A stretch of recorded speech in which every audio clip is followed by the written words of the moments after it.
എഐജിയുടെ സ്വകാര്യ വാഹനം ഇടിച്ചതിൽ തിരുവല്ല പോലീസിന്റെ വിചിത്ര നടപടി.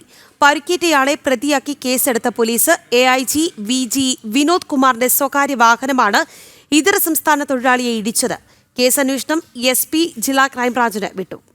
വിവരങ്ങളുമായി മിഥുൻ മുരളിയാണ് ചേർന്നത്. മിഥുൻ, എന്താണ് സംഭവിച്ചത്? എന്താണ് കൂടുതൽ വിവരങ്ങൾ? രാഗി, വിചിത്ര നടപടിയാണ് പോലീസിന്റെ ഭാഗത്തുനിന്ന് ഉണ്ടായത്. അപകടമുണ്ടാകുന്നു, പക്ഷേ അപകടത്തിൽ പരിക്കേറ്റയാളുടെ പേരിൽ കേസെടുക്കുന്നു. അങ്ങനെ ഒരു വിചിത്ര നടപടിയാണ് തിരുവല്ല പോലീസിന്റെ ഭാഗത്തുനിന്ന് ഉണ്ടായിരിക്കുന്നത്. ഓഗസ്റ്റ് 30 രാത്രിയാണ് തിരുവല്ല കുറ്റൂരിൽ വെച്ച് എഐജി വിനോദ് കുമാറിന്റെ സ്വകാര്യ വാഹനം ഇതര സംസ്ഥാന തൊഴിലാളിയായ വഴിയാത്രക്കാരനെ ഇടിച്ച് പരിക്കേൽപ്പിച്ചത്.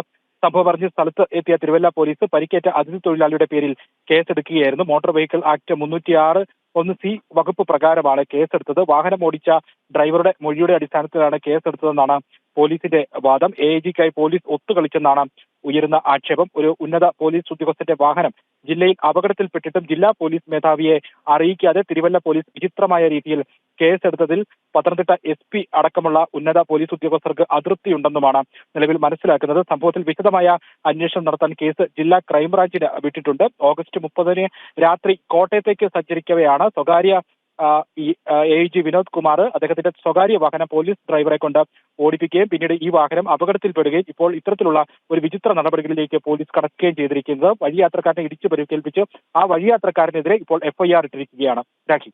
ശരി മിഥുൻ, എഐജിയുടെ സ്വകാര്യ വാഹനം ഇടിച്ചതിലാണ് തിരുവല്ല പോലീസിന്റെ വിചിത്ര നടപടി ഉണ്ടായത്. പരിക്കേറ്റയാളെ പ്രതിയാക്കി കേസെടുക്കുകയായിരുന്നു പോലീസ്. എഐജി വിജി വിനോദ് കുമാറിന്റെ സ്വകാര്യ വാഹനമാണ് ഇതര സംസ്ഥാന തൊഴിലാളിയെ ഇടിച്ചത്. കേസന്വേഷണം SP ജില്ലാ ക്രൈംബ്രാഞ്ചിന് വിടുകയും ചെയ്തു. മിഥുൻ മുരളിയാണ് വാർത്തയുടെ വിശദാംശങ്ങൾ നൽകി.